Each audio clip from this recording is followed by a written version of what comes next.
گزشتہ دنوں Sindh solid waste management board کے چائنیز اہلکار مسٹر جیسن پر لیاری میں ہونے والے حملے اور ان میں معمولی زخمی ہونے پر peaceful worker trade union alliance کے صدر سید ذوالفقار شاہ نے دیگر رہنماؤں کے ہمراہ چائنیز کمپنی کے مسٹر لی سے ملاقات کی۔ ملاقات کے دوران ڈائریکٹر ایڈمن عابد حسین بروہی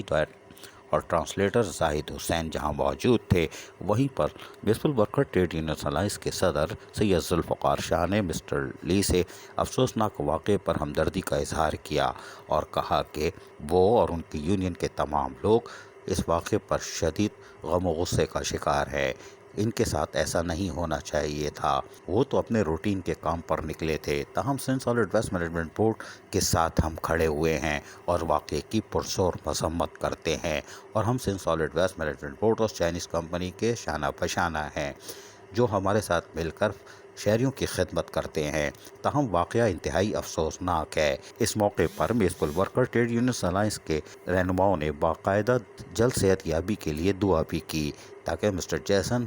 دوبارہ جلد صحت یاب ہو کر فرائض انجام دے۔ واضح رہے کہ مسٹر جیسن گزشتہ 4 دن پہلے لیاری میں اپنے معمول کے کام کے مطابق گئے تھے، جہاں پر ان کی گاڑی کے ساتھ ناخوشگوار واقعہ پیش آیا تھا جس پر شیشہ لگنے سے وہ معمولی زخمی ہوئے تھے،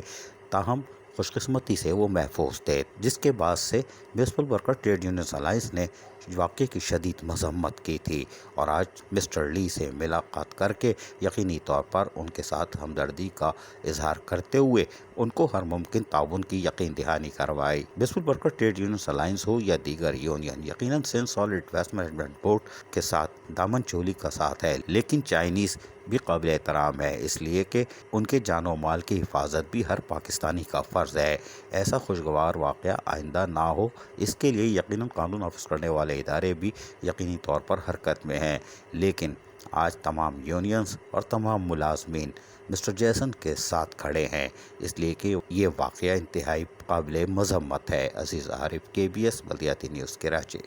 ایسی ہی خوبصورت ویڈیوز فیوچر میں حاصل کرنے کے لیے ریڈ بٹن پر کلک کر کے اور بیل آئیکن کو پریس کر کے ہم سب کے سبسکرائبر بننا مت بھولیے۔